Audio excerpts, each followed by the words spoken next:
Support for WUWM podcasts comes from Potawatomi Casino Hotel Milwaukee, home to 24/7 excitement, dining, and an on-site hotel at 1721 West Canal Street. More information at potawatomi.com. From 89.7 WUWM Milwaukee's NPR, this is Lake Effect. I'm Audrey Nowakowski. Today, we'll learn about a library program working to help the community with early literacy skills. Then, the filmmakers of the documentary UECK share what it was like to work with the local legend, Bob Uecker. There was no negative. It was kind of what you hoped it would be, that he was going to be this funny, bright, energetic guy somehow at age 90, and he was that. Plus, we'll learn about King's Chord, Rufus King High School's a cappella group. I always want people to feel like the joy and passion in singing, and that it's really about us breaking down barriers and building connections. All that's coming up on Lake Effect.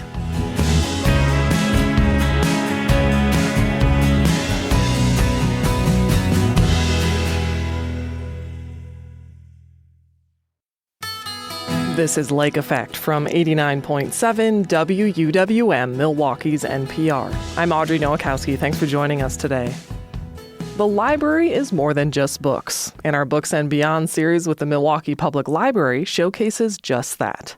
We share resources, book recommendations, and some cool stuff you might not know about. Today, we're learning about an early literacy program called ABC Academy offered at the Central Library Branch. This program hopes to help fill Milwaukee's literacy gap. Since 2009, our public school literacy rates have fallen, and just this year, MPS launched a new plan to try to turn those rates around. The library's ABC Academy program is for young readers to help with kindergarten readiness. The program goes beyond your typical story time and focuses on different activities to help build on letter recognition.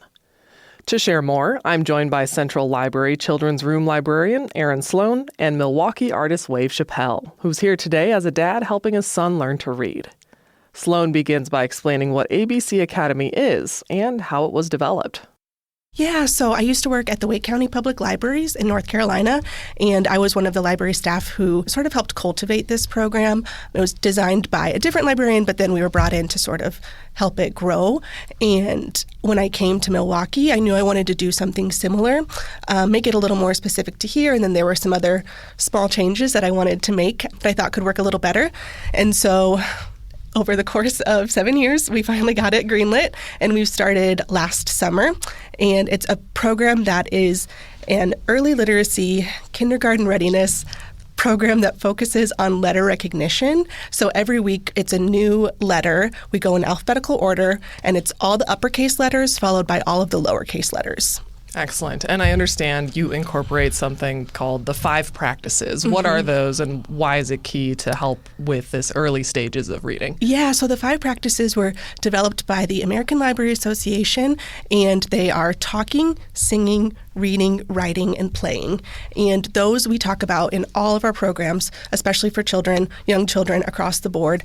Those 5 things, again, talking, singing, reading, writing, and playing, if you incorporate those into your daily life, it's shown to really increase your child's early literacy rates. So this program specifically, I wanted to make sure that we kind of step on each one of those. And so there's a different section of the program that highly incorporates one of the 5 practices. So let's kind of walk through an example. Yeah. Let's start with the beginning of the alphabet. We're going with the capital letter A. What kind of activities do you have to hit on those 5 practices for kids? Yeah, so we open the program up where we are talking about the letter of the week. The person leading the program will give the children hints with other words that start with that letter. When the children guess, or even if they don't guess, we'll eventually reveal what the letter of the week is, discuss the sounds it makes phonetically, and then what it looks like. When you see it on the page, we'll have them use their fingers to make it in the air. Then we'll read a book that's a little longer that really highlights that one specific letter. And then we'll move the children from the reading area, the storytime circle, to a different part of the room to kind of highlight, again, that kindergarten aspect of moving around the room, where we'll go to a craft time. They'll have to write the letter on the page. Then they'll use scissors to cut the letter out. Then they'll color the letter, do whatever they want to make it into, let's say, A is for apple. They'll kind of turn the A somewhat into an apple or something that looks apple-esque. And then when their product is finished, they'll go to the play area. So then there's movement again into a different part of the room. They're playing together. And then when that part is over, there's show and tell. And then we sing the alphabet song and we close the program out. So we're really in about 45 minutes to an hour able to incorporate all 5 of those practices. I love that. A lot of, it sounds like repeating and reinforcing with different activities. Repetition is one of the most important factors in early literacy. Singing the same songs or the same tunes with different words, all of that is really vital to helping kids learn to read. That's great to know. Now, Wave, you're here not as a musician and artist today, you're here as a dad. Absolutely. So can you share a bit about how you were first navigating, these early stages of literacy when you're like, I think it's time to get involved and show my son some things? What were you kind of thinking? Because it's a lot to take on. Absolutely. Just piggybacking kind of off of what Aaron was saying, just a lot of songs, a lot of singing. When my son, his name is Soul, when he was born, we would sing to him. And, you would get books from like family and like gifts and things like that. And we would always get books. And initially he was always drawn to like the colors. And of course, when he's able to like, kind of talk and mouth out the words a little bit. So again, just singing, repetition, reading to him before bed or in the morning, things like that, and just kind of just diving right into it, Yeah. And I understand you go to MLK branch pretty often, Yes. and they have helped reinforce some of these practices. What kind of resources have you been using at the library? Mainly just honestly the books. He loves the books, and he knows specifically. I love it so much because the library is just so resourceful, and you can find exactly what you're looking for. Like when he goes, he's like, I want Eric Carle, Yes. and we can go and find like all these specific books that he loves, and I think that just raises the excitement of it and just keeps him wanting to continue to come, and so I think it's awesome. You mentioned Eric Carle. What other favorite books or activities do you guys like to do together? He's definitely heavy on the puzzles as well. Like I like to do we have these like ABC puzzles, so it has the letters on them. But so you kind of like work in 2 things at once. You're like, the repetition of doing the ABCs and having the letters, but also, using the tool like, piecing these puzzles together and just the activity of it. So, just the puzzles, and then again, the books, the books all day. Eric Carle, he's really into Pete the Cat. Yeah. Heavy on Pete the Cat. Yeah. This is kind of a question for both of you, but, as a parent, what kind of extra tools are you looking for to make sure, like, you're continuing the right practices outside of library time? And then, Aaron, like, what would you recommend or reinforce with that? I would just say just keeping it up at home, the same things that you find that your kid likes to do at the library, go and find those things maybe at the store and bring them to, or even get them from the library, take them home and just kind of keep reinforcing those same things at the house, whether it's, again, doing the ABCs or doing certain activities, reading these same books or even trying new books. One thing that me and my son are doing now, I have him for every day of the month. So this is February, so 28 books. Had him fill a crate of 28 books. We read 2 a day and add those books to an empty crate, and we just read until those books are done. So just certain activities like that to keep them going. Yeah, all of that is amazing. We, in our story time specifically, we do something called asides, which are kind of tips and tricks for parents to practice at home, and we do them in ABC Academy as well. Just kind of little reminders of how you can extend this, or maybe why we're speaking in a certain way, or why we've repeated a song so many times. So if you come to a library program, always keep your ears out for that, because they are very helpful tips about why we're doing what we're doing. And anything that you really like you see at the library, like you were mentioning, trying to emulate that at home. We have a lot of like sensory bins and puzzles and things like that, which are always great for those things that maybe you don't recognize as early literacy, but in the long run, they actually are.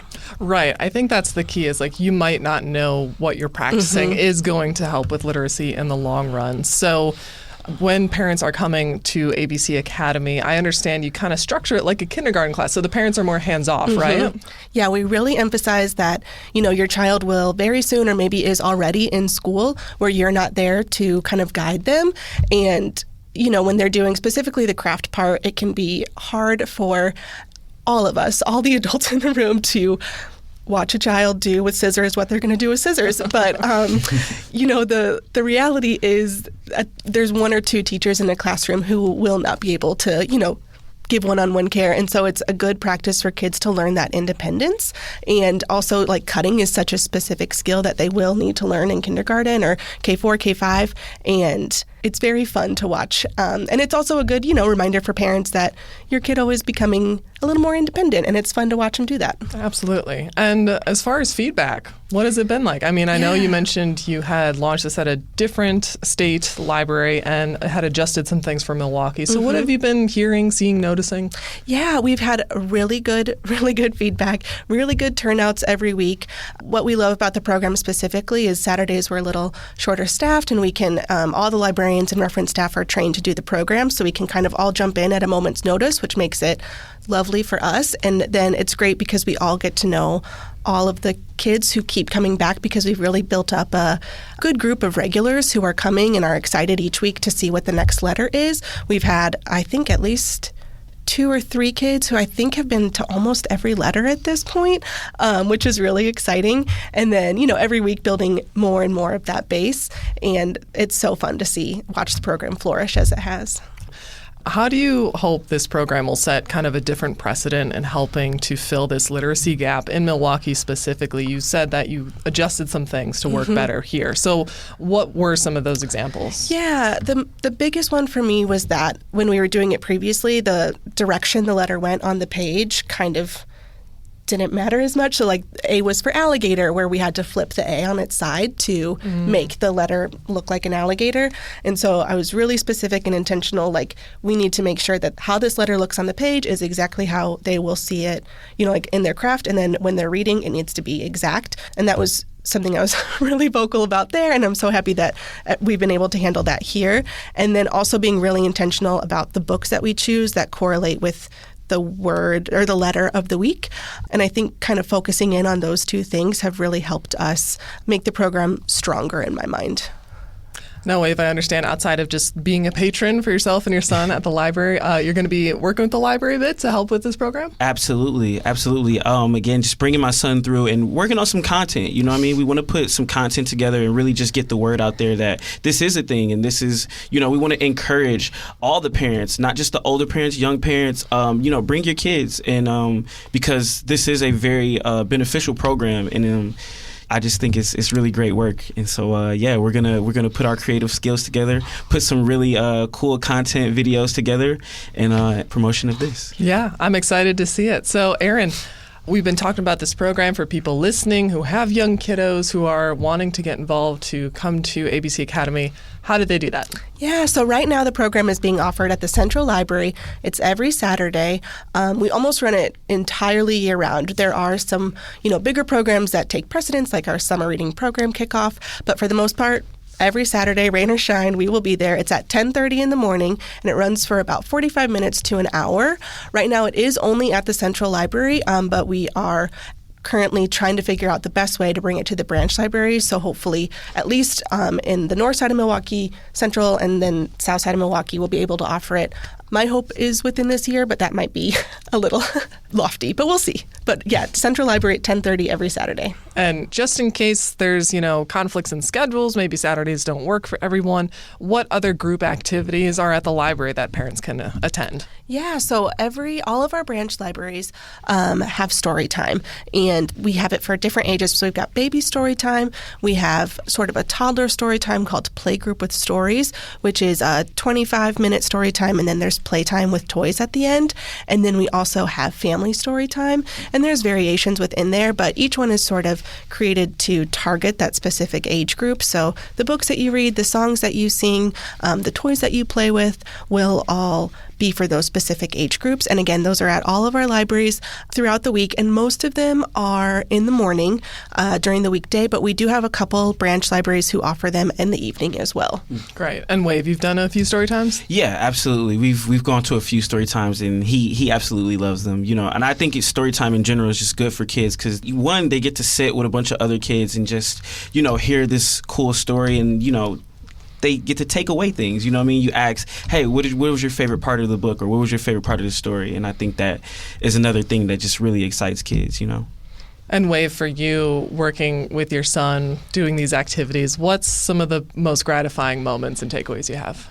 Just watching the excitement, honestly. Like, he just has so much fun with these different activities.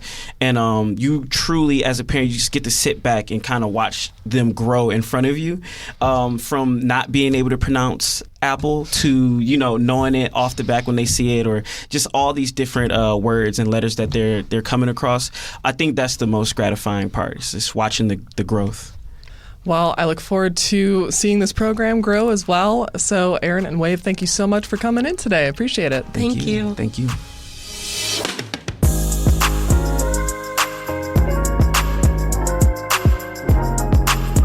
Aaron Sloan is a librarian at the Central Library Children's Room, and Wave Chappelle is a Milwaukee artist and dad who will be working with MPL to spread the word about ABC Academy.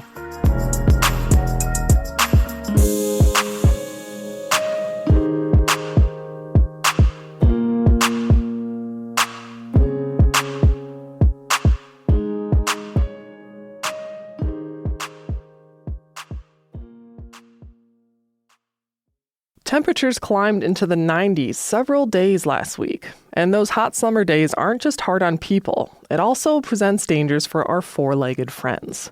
Our pets are often not equipped to deal with the high heat and require special attention when the temperatures rise. Karen Sparapani is the executive director of the Milwaukee Area Domestic Animal Control Commission, more commonly known as MADAC. She says that every summer, the commission hears from people who don't know how to properly help their pets deal with the heat. Sparapani joins Lake Effect's Joy Powers to share some tips on how to keep your pets cool and how to know when they're in need of medical care. When you're talking to people about how to care for their pets, what are some of the first pieces of advice that you have for them? This goes for any temperature, too hot or too cold. If you are not comfortable in it, your pet's not going to be. And humans can sweat in many more places and drink water at will and go into air conditioning, and dogs can only pant through their mouth and sweat through their feet. Most of our city animal is pit bulls or mix thereof, right? If you have a dog that's any kind of bully breed, those dogs are particularly vulnerable in this weather. People tend to worry about a dog in a hot car. People just think they're animals, they could be outside, they'll be okay. They will not be okay. And if they don't have any shade or access to water, and a lot of people think, I'll just put, a bowl out of water. Many times that either is, consumed immediately or knocked over. So one thing we always suggest to people is getting a plastic baby pool. They're really cheap, and you can fill it up and put it in the shady area, the shadiest area in your yard that the dog has access to. And now this dog, if it's too hot, it can sit in the pool. It will never run out of drinking water. You must change that water every day because some dogs like to urinate in it, but that's a way to ensure that you're keeping that dog cool. Like, that dog has a way to cool off. People are theoretically supposed to have a dog house that's raised with protection from the weather, but if it's hot, the dog's probably not going to go in there willingly anyway. So that's our biggest recommendation. Or to have a timer on a sprinkler to go off every hour, for 10 minutes, just to allow the dog to have some coolness. But again, you have to know your dog. The sprinkler and hose can be chewed up, whereas the baby pool survives typically. But if it's snub-nosed dog breeds, we get them in daily this time of year. And a lot of people just then use home therapies, if the dog's overheated, I'm just going to put alcohol on its pads. That's not going to save your dog. We literally have to intubate these animals on oxygen and put them in cool water, not ice water, cool water, like a little tub, to kind of start bringing that down. And if you go to a regular vet, they might not even be able to treat it, and we're not always able to get in time. So the key is to not let them get there. So what are the signs, if you are with your pet, that are indicative of, not just a dog that is hot, but a dog that is now in crisis? Your dog's lip, tongue, and gums are going to start turning dark blue. That's number one. They're going to have breathing that's kind of labored. They're sweating so much they'll start leaving paw prints of sweat. But anytime, like if you can't go running or shouldn't go running, your dog can't take a walk. And a lot of people do change their schedule and take them out before it gets hot. You can't take your dog on a walk at 12 noon on a 90-degree day. Its feet will burn up. That animal needs you to protect. It's never going to tell you it's too hot. Now, if you are someone who has a cat, a lot of us are going to keep our cats indoors, and so they won't necessarily feel the heat in quite the way that our outdoor dogs might. Mm-hmm. But some of us do have cats that are coming in and out of the house. We might be caring for cats that just live outside. How do we help ensure that cats are safe in the heat? There's also people that don't have air conditioning. And we see humans that pass from being kept that have no place else to go. So it's really important if you do have a pet that you have to leave indoors and there is no air conditioning available, to find a fan. Put a fan on. Keep that air moving. Make sure they have water. And cats are fortunate that they're usually not tethered or restrained in a way that they cannot seek a cooler place. You can leave a closet door open and put a cat bed in there. They'll go under a bed. They will seek the shade and the cooler temperature, or they will lay in front of the fan. There's also cooling mats that you don't have to plug in. You can charge them and leave a cooling mat. So they're safe to leave, they're not plugged in, and they can go on the cooling mat. And don't even make it the coldest, because cat's not going to sit on that. Put a blanket or a towel on it, and they can lay there to cool off. Even outdoors, you can use those same methods. There's people that have like a covered porch. They do put a fan on. You can do the same thing with the baby pool, leave water out, just because likely more cats will come for that more hydration. If you're feeding cats outside, it's expensive to do that, and people rely mostly on kibble. We always tell them in this kind of weather to mix in canned food, even if it's the cheapest canned food possible. The moisture, it helps them stay hydrated. People will give cats shelter, like leave their garage door open a little bit. Make sure that there's a fan plugged in there. Always let them have access to moving air, to cold surfaces, and dogs also like ice cubes. So that's another thing you could throw outside, like for your dog to chew on. Like you can freeze a big like Tupperware and just plop out the ice. They'll play with that for a long time. Helps keep them hydrated, gives them moisture. But you have to be a little creative and just understanding anybody's going to suffer out there. Well, Karen, thank you so much for sharing your work with us. You're so welcome. Karen Sparapani is the executive director of MADAC. She spoke with Lake Effect's Joy Powers last summer. Need some flexibility for when you listen to Lake Effect? You can hear us on demand. Find it as a podcast wherever you like to listen to download and enjoy on the go. In about 15 minutes, we'll learn about a local high school a cappella club. But first, we'll tell you about a documentary based on the life of legendary baseball player and announcer Bob Uecker. Keep listening to Lake Effect on WUWM.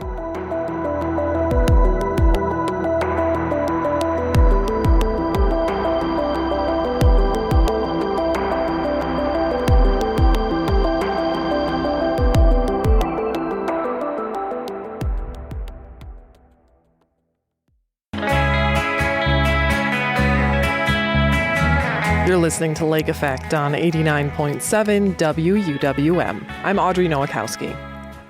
Bob Uecker is a local legend who seemingly did it all. He was a professional baseball player, Hall of Fame sportscaster, comedian, and actor. For decades, he made us laugh and kept us company on the radio and at the ballpark. Uecker passed away at age 90 in January of 2025. A new documentary, aptly called UECK, is a testament to his continuing legacy. It gives audiences an intimate look into his life, work, family, friends, and what he's meant to all the generations of people who knew his voice. It's made by Milwaukee-based filmmakers Michael Volman and Steve Farr. They join me now to share more about the doc. Steve and Michael, welcome to Lake Effect. Thanks for having us, Audrey. Thank you so much. So before we get into the documentary, I would love to know what your first memories of UECK were. Just as people living in the Milwaukee area, what about him stuck out to you and cemented him in your lives?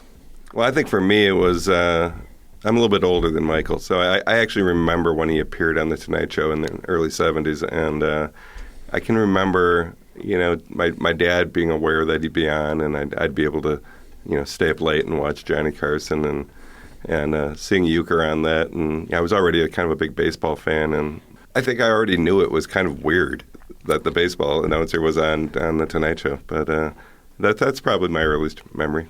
How about for you, Michael? Yeah, for me, definitely through baseball, through the Brewers. Growing up and really liking baseball.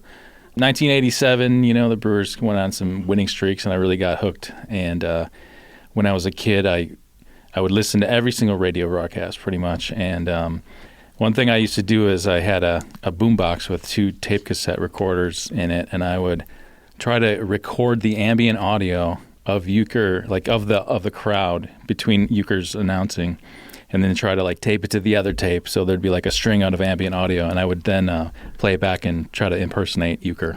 I love that. Now, this documentary, simply called UECK, and appropriately, it was filmed over what turned out to be the last 3 years of Bob Euchre's life. How did it first come about, and was Bob an automatic yes? Did it take convincing? Well, September Club is our company, and we had a development meeting probably late 2022, and we were looking for some ideas for a local documentary, something that could be done here in Milwaukee. And I don't know if it was you, Michael, or someone said, what about Euchre? Yeah, I think, we'd all talked about it at some point. I think our co-producer and editor, Matthew Prekop, he's a big baseball fan as well. And I think I had mentioned it to him, and he was the one who actually brought it up. And, I almost felt like it was almost something that was just a dream project, and it almost seemed like unattainable thing to do. And then when he brought it up in September Club, Barry Polterman, producer, and Jeremy Kuhn, the producer, they were very much quickly on board. And I had a connection with Bob Euchre, having done a PSA for ALS. I have a production company, Purple Onion, and we had done that during COVID, so I knew I could get through to him, or at least his people, and so he took the call pretty quickly. We arranged a meeting with him in Scottsdale in December of 2022. We flew down there, 4 or 5 of us met with him. We thought it'd be like a hour-long lunch, and I think it ended up being closer to 4 hours.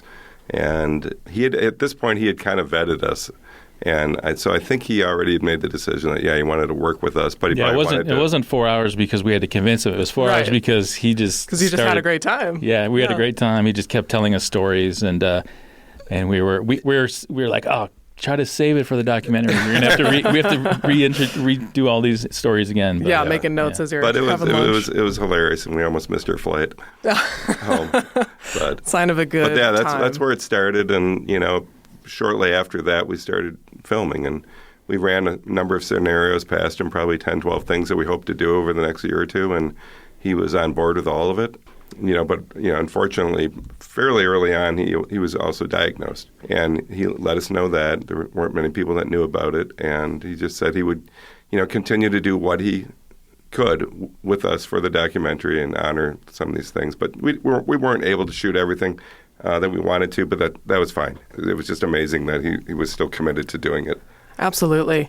And Euchre was diagnosed with lung cancer during the 2023 season. And as you mentioned, just a few people knew. Yelich and his coworkers in the booth knew, and you guys were part of this very small group that knew. So outside of the impact that the news of this diagnosis had on you as humans, how did it factor into the film? How did it change your original direction? Well, I think it was just we couldn't shoot all the things that we wanted to film. We had said, well, maybe we can go out fishing with you out on the lake. Sure, we can do that. Or we wanted to drive around Milwaukee. Like I said, there was a handful of things, and it just got to the point where we had to cherry pick a few of them and do them, squeeze them in when Bob was able to do it, because a lot of his spare time was having treatments or going to the doctors or resting up. But again, he honored as many as he could, which was amazing. The 2 closest partners you worked with outside of Euchre himself was his family and the Brewers. What was it like to navigate those relationships? I mean, it was a great experience. One of the things that you think about when you do start a documentary is access, and how much access are we going to get to Bob, and obviously we're going to be shooting at the stadium and the Brewers will be involved and the family. I think, when we started, it was kind of the euchre trademark handshake deal, and we kind of started that way. And, I think we just kind of had that trust, and he trusted us throughout the process. And then, I think because he wanted to do it, the Brewers were on board. They kind of said, hey, if he wants to do this, we're definitely going to support you all the way. And, and then with the euchre family after he passed, that's been a unique experience as well. Just navigating that, and it's definitely a difficult time for them to, be having to watch cuts and sort of just think about, replay all of that again. But really been supportive and encouraging, and we really appreciate it. We wouldn't have been able to make the film without all of their help. Yuke was 90 when he passed. There's so much life that he lived and also so many careers. He had multiple careers that perhaps people know him for before associating him with baseball, especially if people are a little younger. And I think this kind of aligns with a quote you included from Bob where he said, "Games didn't mean anything to me. They really didn't. It was after the game that was much more important." So does the documentary kind of have that heart of it where it's like, who he is outside of baseball? Oh, yeah. I mean, you'll see pretty much all aspects of Bob and throughout his life. We kind of look at the film right now as kind of the backbone of the film is the 2023 season. And we just step away from that timeline periodically to talk about, and it kind of ends up chronological where it's, basically, childhood and minor leagues, major leagues, moving on to, being a comedian and then a broadcaster and then, the Hollywood Bob. But that 2023 season is kind of what kind of holds it all together. It's also one of the things I think when we went into this, we knew there would be baseball in this because how could there not be? But there's actually kind of a lot of baseball in this, and in a great baseball movie way. If you like baseball movies, you're going to love this documentary because the Brewers have been an excellent team over these last few years and exciting to watch. And I think there's been some disappointments, obviously, but I think people will enjoy kind of reliving those highs and lows. And I want to also say that, baseball really was Euchre's first love. That was definitely what he always came back to. He said of all the things he did, everything else was for laughs, being a comedian, being on Johnny Carson, doing Major League, all that stuff. But what he really loved doing was being in the booth, being around the baseball team and the community. And I imagine there was a treasure trove of archives to look through.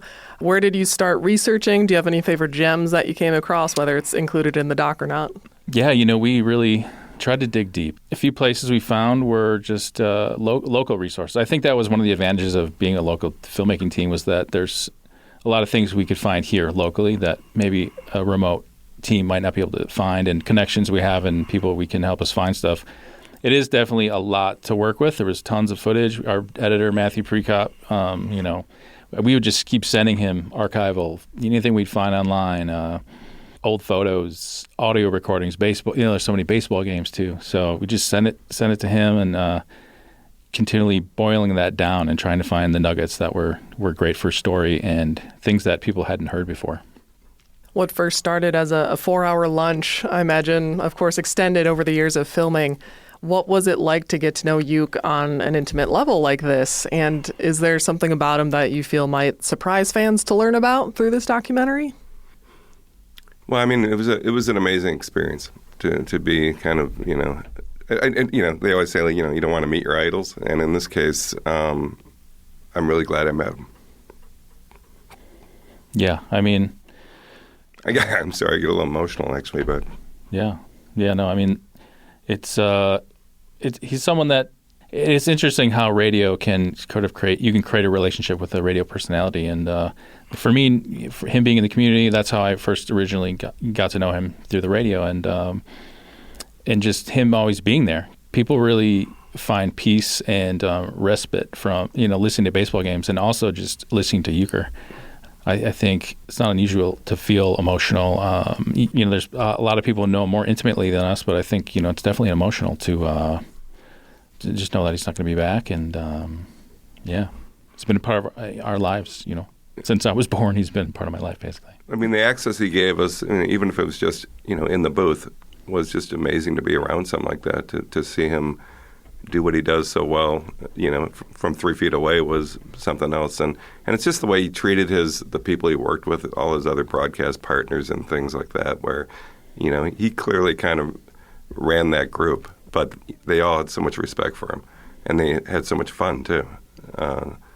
So it's like, there was no negative. It was kind of what you hoped it would be, that he was going to be this funny, bright, energetic guy somehow at age 90, and he was that. And you really got an idea. I mean, early on, when we talked about doing the documentary, it was like one of the questions is, why do you keep doing this at age 90? Like, we want to kind of get into that. And very quickly, it was like, well, this was his happy place. And like, what else would he be doing? So I think he talks about it, and I think that's pretty apparent in the movie also. Yeah, a true example to follow in who he was. And it's not surprising your takeaways, but it's so nice to hear that he is what you think he is. And, especially after we've been without UECK, what do you hope people feel and take away from this documentary?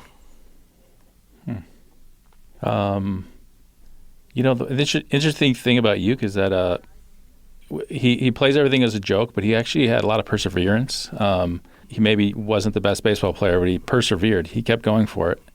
Maybe that sounds like a platitude or something, that like that's what you might take away from it. But actually stepping away, I've heard that note from a few people who've seen the film, and interesting how he just kind of keeps going forward, moving forward, and doesn't fall into things as much as he just works hard. He's a hard worker and disciplined, and I think we could all take something from that. Yeah, I would agree with that. Mm-hmm. Well, for today, Michael and Steve, thank you both so much for joining me today to talk about UECK. Thank you, Audrey, for having us so much.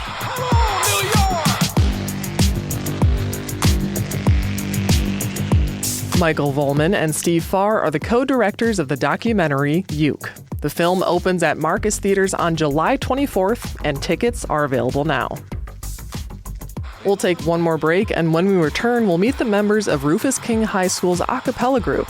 Keep listening to Lake Effect on Milwaukee's NPR.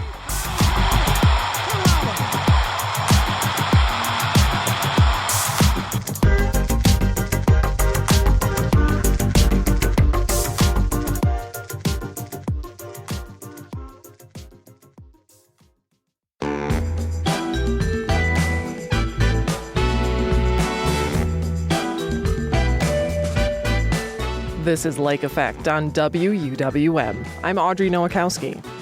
In case you were wondering, the a cappella scene in the Milwaukee area is thriving. One example of that is King's Chord, Rufus King High School's a cappella group. They're also the first Milwaukee public school to compete in the International Championship of High School a cappella, also known as the ICHSA. It's the global tournament that inspired the hit movie Pitch Perfect. King's Chord placed fourth in the competition's Great Lakes quarterfinal earlier this year. To learn more about the team, Lake Effect's Excrit Nunez spoke with Rufus King choir teacher Lee Stovall and King's Chord members Ruth Ohlendorf and Brianna Meeks. Lee, introduce our listeners to the group. Who is King's Chord? King's Chord is an a cappella group at Rufus King High School. It's made up of members from the Rufus King High School Advanced Choir, and we first competed last year in the 2025 International Championship for High School a cappella, or ICHSA, and we competed again this year for the second time. So King's Chord has been a group since 2024. Why did you decide to start the group? I've been a part of the a cappella world for a while, and I had coach groups at the high school level and the college level. I've done a lot of judging and arranging, and it's something I've always enjoyed and being part of. And once I had the infrastructure and the students that were really motivated and wanting to do it, we started kind of getting ready. We went through the application process, and then we competed last year. And for a lot of students, it was their first time doing anything like it.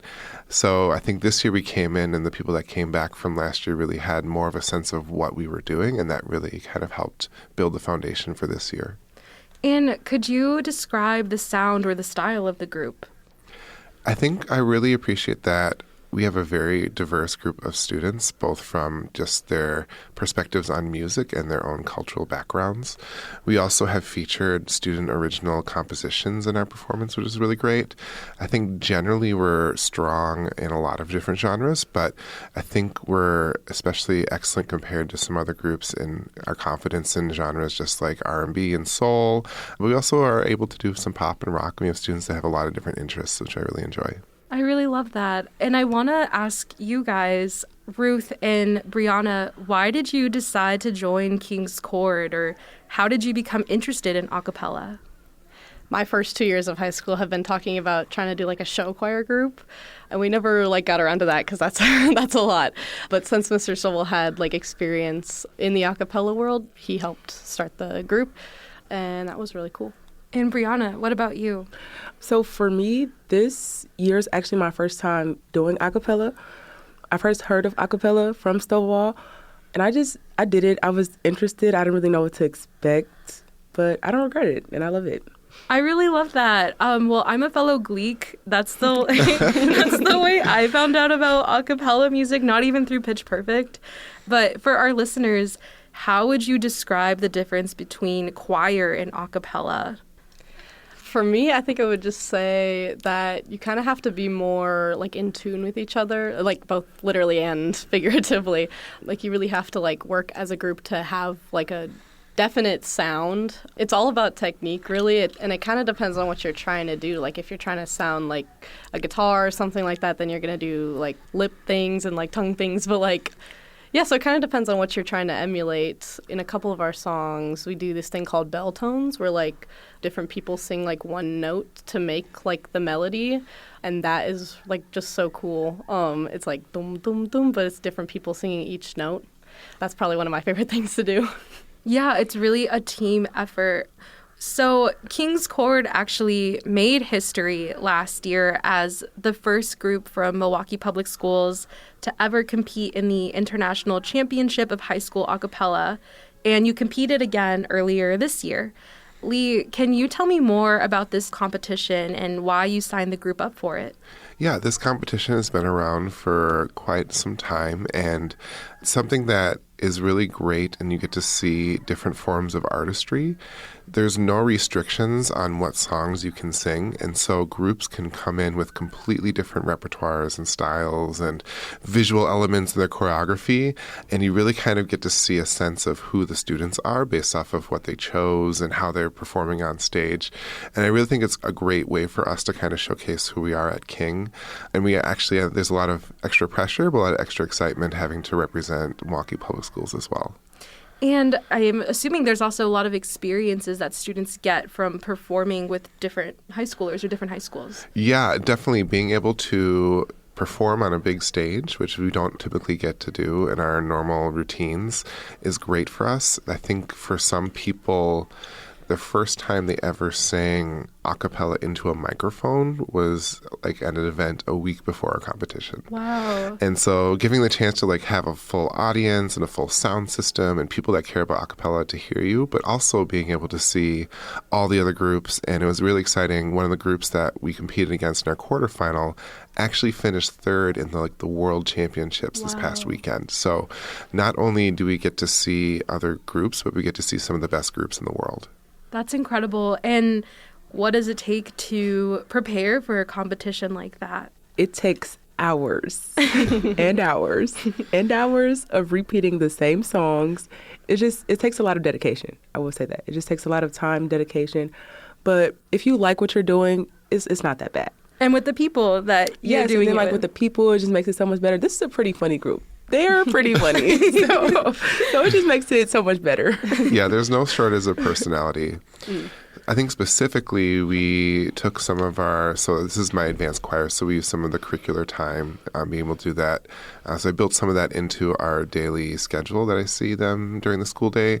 That was not enough time. So we also, during our exam week, actually had students come in the afternoon and we had a mini boot camp, and that's where we actually learned a lot of the choreography.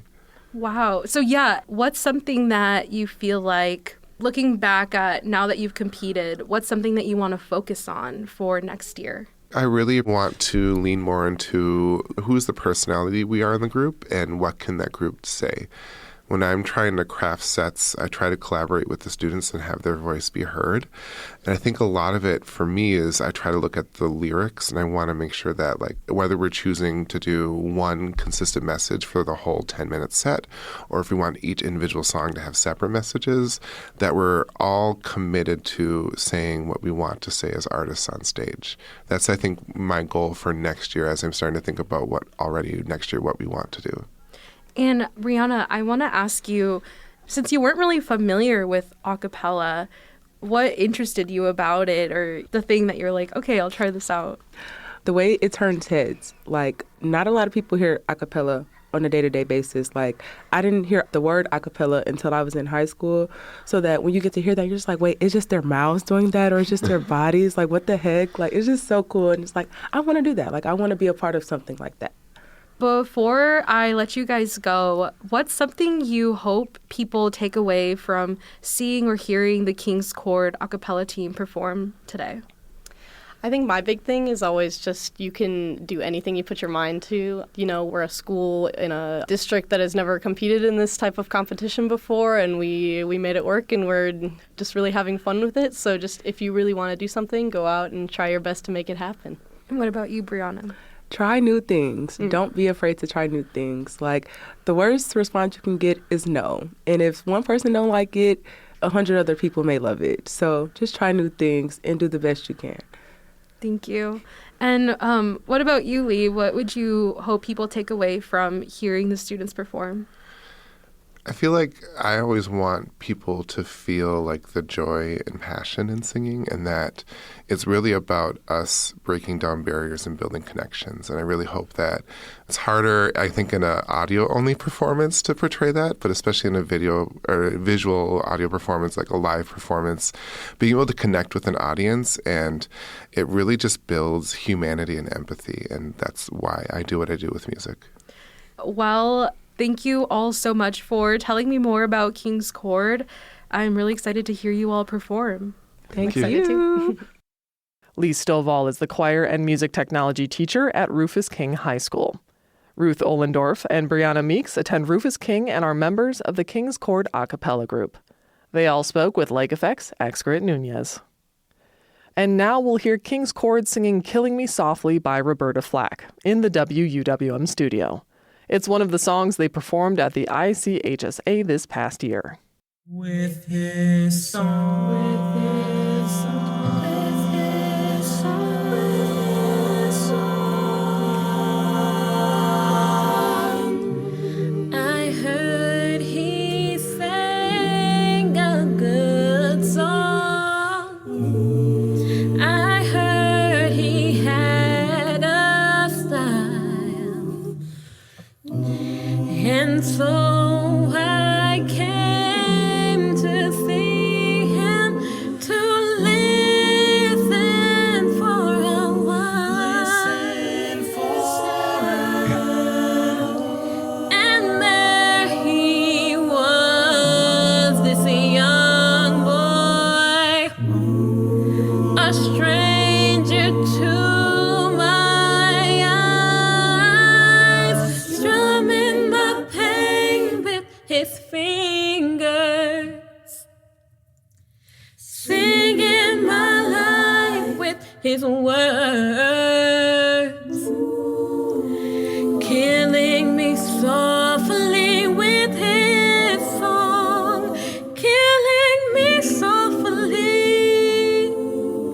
with his song, telling my whole life with his words, killing me softly with his song. I felt all flushed and fevered,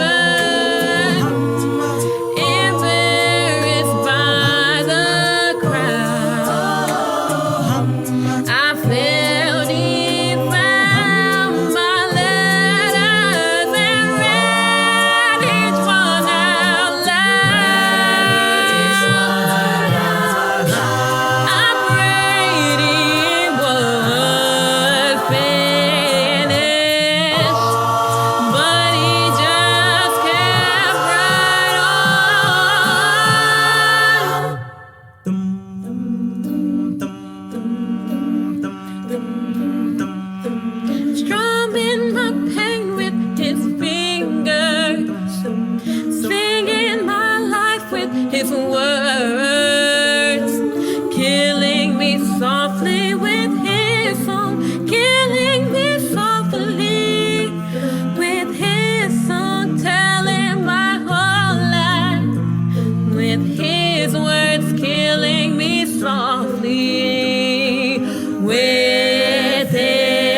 And that wraps up Lake Effect for today. I'm Audrey Nowakowski. If you've missed any of Lake Effect this week, you can find all of our conversations at WUWM.com. If you'd like to take the show on the go, you can download the Lake Effect podcast wherever you get your podcasts.